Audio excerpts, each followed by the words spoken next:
Welcome back everyone to Regal Tails. I don't know if this is going to be the last episode, but I have a huge feeling that it is. Because remember, this is still a demo and it has been in hiatus. Or it's in development hell right now. Because pandemic, a bit of 2019 or early 2020, this was like cut off from development. Doesn't mean that the people that worked on it are like long gone. No, they're still there, but rather they're doing other stuff financially. All right. Okay. Honored guest, you say? She finishes off her apple and flicks the cord between Solaris and Case legs. Oh, best be careful who you try to honor. Flattery can only get you so far with us. You find my hospitality threatening? Only if you're as cocky as the last lord who tried to honor us. Fucker tried to set up an arranged marriage with my daughter. Naya's focus had spaced out drastically. Her eyes dart around depraved of sanity. Solaire frowns with concern. Naya slams her palm into his cast-covered chest. The force of her palm nearly knocks the wind out of the Emperor. Her claws start to grind across the surface of the cast. Naya's gaze zeroed into Solaire's. Her pupils trembled with renewed rage fueled by hysteria. Every passing sentence, her claws sunk deeper into his cast. There was a little girl amongst my clan watching us. Where is she? Where's my Megina? Solaire grunts with a light snarl to her sudden assault. However, he remains unfazed by her intimidating outroar. Ugh, your daughter's fine. He swerves his head to direct her attention up to a window flap. She's with her wolf companion last I checked. I'm letting her rest at my tent if that's alright with you. Naya opens the flap and discovers a hillside leading to Solaire's tent. A sigh of relief flows out of her at the sight of Megina atop the hill with Zuta. Naya's lips began quivering with a smile. Oh, at the sight of her precious baby girl toying with a telescope. Seeing her daughter's lively smile melts away the petrified chill of her nightmare. Her world felt whole once more, a world where she could be at ease knowing Megina was safe. She's definitely been a feisty one. My lieutenant made mention she swindled a dagger off of him the other day. I take it she gets that from her father's side. Naya slowly closed the flap. While Solaire spoke, his intervention of words grinds her blissful moment to a halt, spoiling her moment. In hindsight, he is still her enemy, and she couldn't afford to get caught up in pleasantries, not as long as this war reigned on. Good. That's good. I'm glad to hear everyone's doing well. I suppose a thank you is in order. Solaire shakes his head with a soft smile and aims towards her. Okay, sorry. Someone mentioned something. Solaire shakes his head. Okay, sorry. I had to check my Discord. If you heard the bloop, sorry for the cutoff right there. None are needed as of now. While the sunlight shines through the tent, Solaire takes note at how Naya's fur glistened. Even her bandages were creased from all of her sweat. That said, do you find yourself feeling alright? Naya shakes her head with a groggy mirth to her voice. As good as any bedridden sub can be. Nothing I can't shake off. And there we go, somebody just drive by again. That's reassuring to say the least. How do you mean? You were calling out to your daughter rather painfully in your sleep. Are you certain you are okay? Naya bites her tongue in response. She wanted to scream in anger for mentioning her nightmare. She wanted to wail in pain with a harmful vision flooding back. The haunting imagery told heavily in her heart and mind, burning these fears of her into her psyche. Just hearing about her cries for Megina sent chills down her spine. She begrudgingly wanted to lash out at Solaire for rekindling those harmful memories for his own curiosity. She was unable to find it in her to do it though. Her tired eyes hung over him. All she could see was his headless corpse in his stead. Yeah, I'm fine. Solaire blinks and sighs raggedly.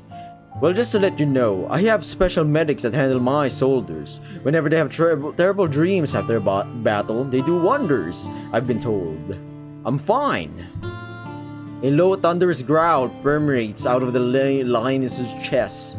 Taken aback at the growl, Solaire nods solemnly to her outburst. Very well. Very well. He flicks his head to the side, guiding her attention elsewhere from the conversation. Pour yourself a drink at least. You look as if you're about to pass out. Naja looks to his bedside table, where an ornate pitcher and goblet were placed. She bites her lip, now realizing just how dry they felt. Having been asleep for so long left her body aching for moisture. This is gonna be moisty, huh? She takes her time to center herself, body and mind, before pulling the pictures of red liquid off of Solaire's serving table. She brings the pitcher to her lips but halts. Solaire was staring at her the whole time, she realizes. She takes sniffs of it. She looks at Solaire with more confused expression. Grape juice?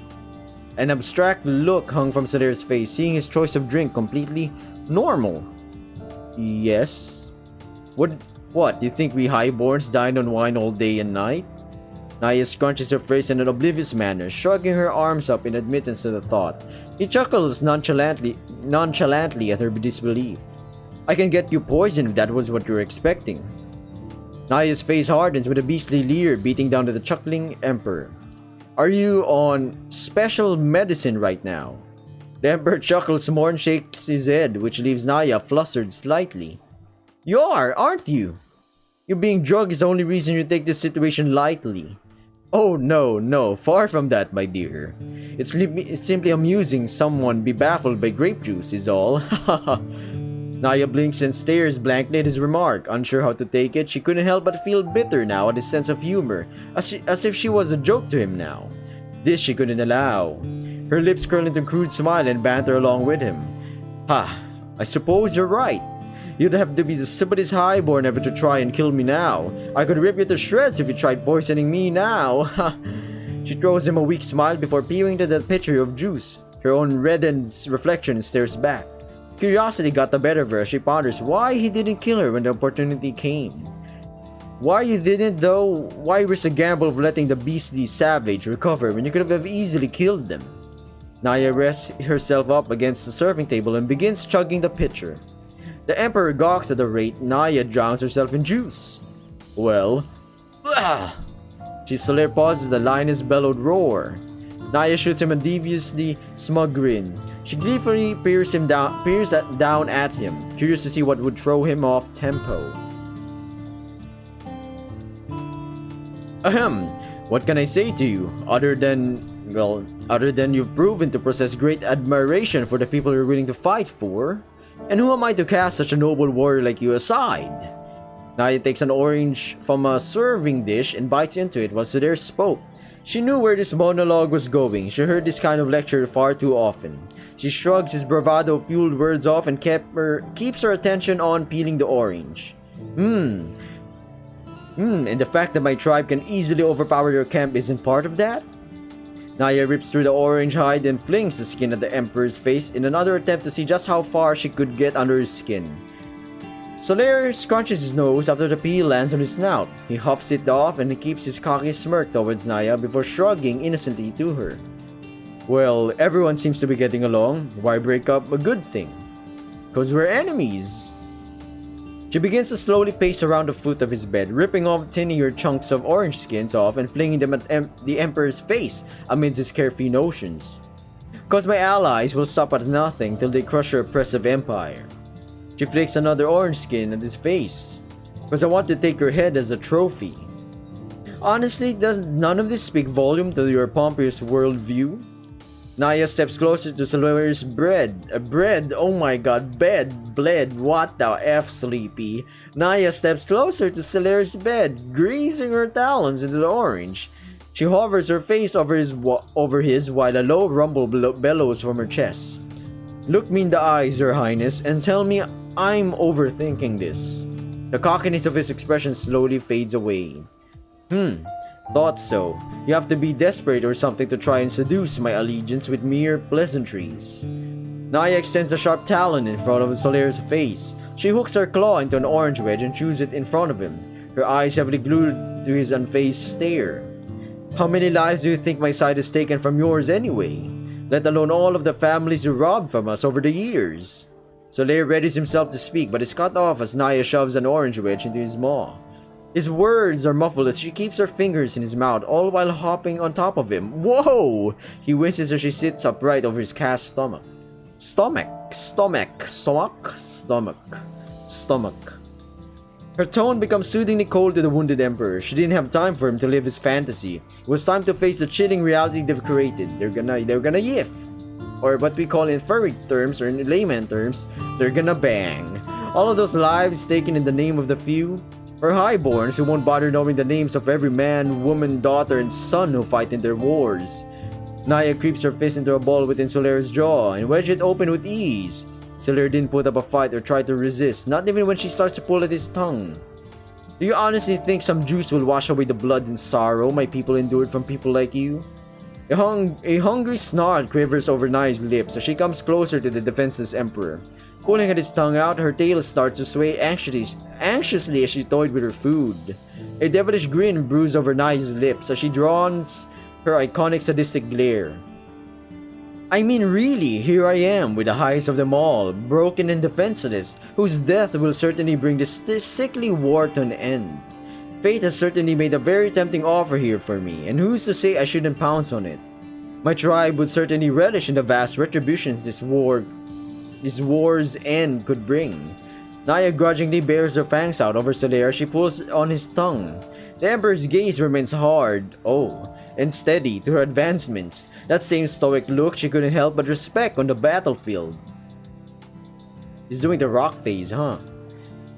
Whoa. Well, I know where this is going. Sleepy knows where this is going. My viewers know where this is going. She sits straight back up and creaks out a soft smile at him before letting go of his tongue. But for now, curiosity stays my hand. She starts to brush her paw across his mane, all the while wiping his drool off her fingers through the playful petting.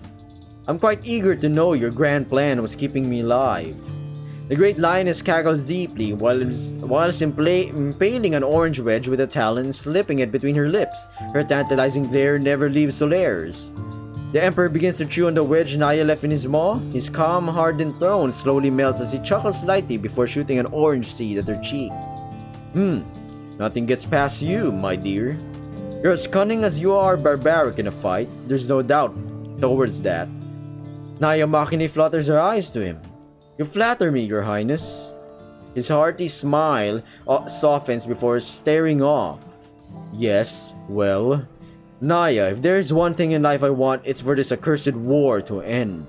And I have been more than ready to do what it takes to do so. The emperor briefly pauses, quieting the room with only the hammering taps Naja made with her talons against his cast. I've laid waste to many in this war, pirates, warlords, thieves, any regiment that dared get in my way, even to my own kin. A glassy stare hangs from his eyes while recollecting. I've turned